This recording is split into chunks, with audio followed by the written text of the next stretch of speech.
আসসালামু আলাইকুম এভরিওয়ান, কেমন আছেন সবাই? আশা করছি সবাই অনেক ভালো আছেন। আলহামদুলিল্লাহ আমিও আপনাদের দোয়ায় ভালো আছি।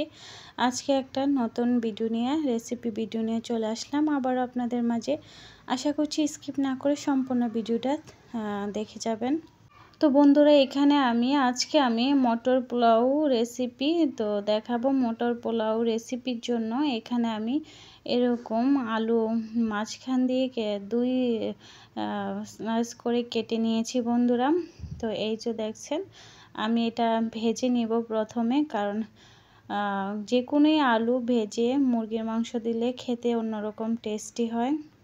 তো এই তো দেখেন, আমি এখানে মুরগির মাংসটা রান্না করতেছি আর আলুগুলা মুরগির মাংস একদম কষিয়ে নিচ্ছি। আর আজকে আমি যে মটর পোলাও রেসিপিটা দেখাবো ইনশাল্লাহ, আশা করছি একদম পারফেক্ট হবে। তো যারা যারা নতুন ভিডিও দেখছেন অবশ্যই ফুল ভিডিও দেখে দিবেন। তো আমি এখানে সামান্য মটর দিব, আর মটর কিন্তু মুরগির মাংস দিয়েও রান্না করতে পারেন, অন্যরকম একটা টেস্টি খাবার সময় ভালো লাগে খেতে। তো এই তো বন্ধুরা দেখেন, আমার আজকে পোলাওটা কিভাবে রান্না করছি। তো অনেক যে 2-3 দিন পর আজকে ভিডিও দিচ্ছি, আসলে ভিডিও দিতে ভালো লাগে না, সেই কারণে ভিডিও দেই নাই। তো আজকে ভিডিও দিলাম। তো এইখানে পোলাও রান্না করার জন্য দেখেন আমি এইখানে আস্তা মশলা অ্যাড করেছি, পেঁয়াজ দিয়েছি, তারপর হচ্ছে এলাচ, লবঙ্গ, দারচিনি, স্টার মশলা। তো এগুলা সবগুলা দিয়ে আমি একটু লাল লাল করে ভেজে নেব। তো এখানে তো অবশ্যই আদা রসুন বাটা দিতে হবে। তো আমি এখানে আদা রসুন বাটা দিয়ে দিলাম। তো আজকের পোলাওটা যারা যারা নতুন রেসিপি অথবা বেচেলার ভাইয়ারা, আপনারা যাদের পোলাও রান্না নরম হয়ে যায়, তো তারা এই রেসিপিটা দেখে শিখতে পারেন। আশা করছি আপনাদের পোলাও ঝরঝরা হবে। তো এখানে বন্ধুরা দেখেন একদম ব্রাউন কালার হয়েছে। তো আমি যেহেতু মটর দিয়ে পোলাওটা করব, তো এখানে আমি মটর দিয়ে দিলাম, আর সবগুলো মটরে আমি দিয়ে দিয়েছি।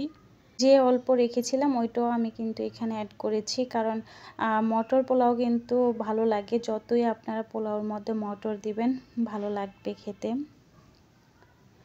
তো এখানে দেখেন আমি পাকিস্তানে কিন্তু পোলাওর মশলা পাওয়া যায়, তো এটা আমি কিনে নিয়ে এসেছিলাম। তো এগুলা দিয়ে দিলাম, আর দেখেন এখানে কিন্তু আমি আলু সহ দিয়েছি।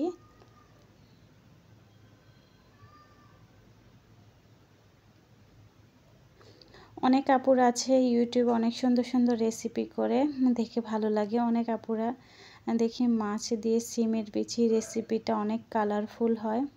তো বন্ধুরা, বাংলাদেশের মতো কিন্তু এখানে আমাদের পোলাও চাল পাওয়া যায় না। আর এটা হচ্ছে দেখেন, এটা হচ্ছে আমাদের খুদ, যেমন বাসমতি চাইলে যেমন খুদ বের হয়, তো সেই খুদে কিন্তু এখানে বিক্রি করে।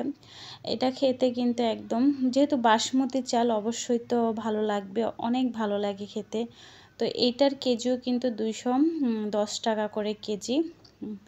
বাসমতি চাল একদম ছোট ছোট, মানে খুদের মতো আর কি। তো এই তো আমি এখানে কিছুটা কারি পাত্তা দিয়ে দিলাম। তো কারি পাত্তা দিয়ে এখন আমি এটার মধ্যে দেখেন এইভাবে ভালো করে এটা একদম তেলের সাথে ভেজে নিচ্ছি।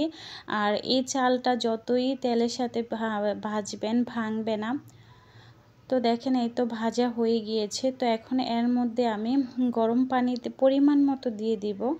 আর পোলাওর মধ্যে কিন্তু এত পানি বেশি না দিলেও চলে, কারণ অল্প সিদ্ধ হলে দম হিটে বসিয়ে রাখলে কিন্তু পোলাওটা সুন্দর করে বাকিটা সিদ্ধ হয়ে যায়। তো আমি এখানে দেখেন পরিমাণ মতো পানি দিয়েছি, আর মটরগুলো দেখতে কতই না সুন্দর লাগছে। আর 3-4 দিন আমি ভিডিও দিই না, আমার মনে হয় দিনটা অনেক ভালোই কেটেছিল বন্ধুরা। এখনই দেখতেন কত সুন্দর লাগতেছে দেখতে। তো আলুটাও খুব সুন্দর লাগছে। তো এই তো দেখেন আমি এখন এটা উপর দিক থেকে একটা ঢাকনা দিয়ে ঢেকে রাখবো একদম ফুল হিটে। প্রথমে আমি বলক নিয়ে আসবো পোলাওটার।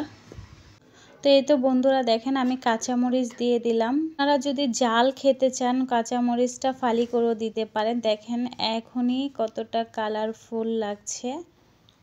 এই তো বন্ধুরা দেখেন, এই তো কতটা ঝরঝরা হয়েছে, মাশাআল্লাহ খেতেও কিন্তু অসাধারণ লাগছে। এরকম একটা পোলাও হলে আর সাথে যদি চিকেন অথবা মুরগির মাংস অথবা আপনারা যে যেটা গরুর মাংস, মটন, যে যেটাই থাকে না কেন অনেক ভালো লাগে। চিকেন আর মুরগি একই কথা। আমার একটু ভুল হয়ে গেছে, কেউ হাসবেন না, কথার মধ্যে ভুল হতে পারে, এটাই স্বাভাবিক।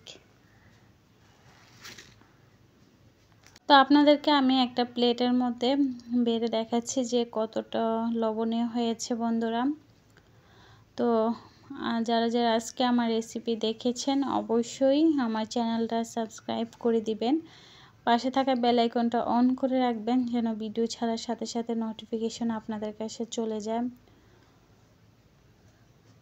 তো আপনাদেরকে আমি দেখাচ্ছি, দেখেন, দেখলে বুঝতে পারবেন কতটা সুন্দর হয়েছে। আলহামদুলিল্লাহ খেতেও কিন্তু অসাধারণ হয়েছে।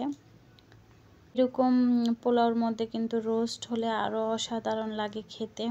তো এত ঝামেলাই করি নাই, যেহেতু ইউটিউবে আসছি, ইউটিউবে কাজ করতে হয়, নিজের সংসার সব কিছু মিলিয়ে আসলে অনেক কষ্ট হয়ে যাচ্ছে।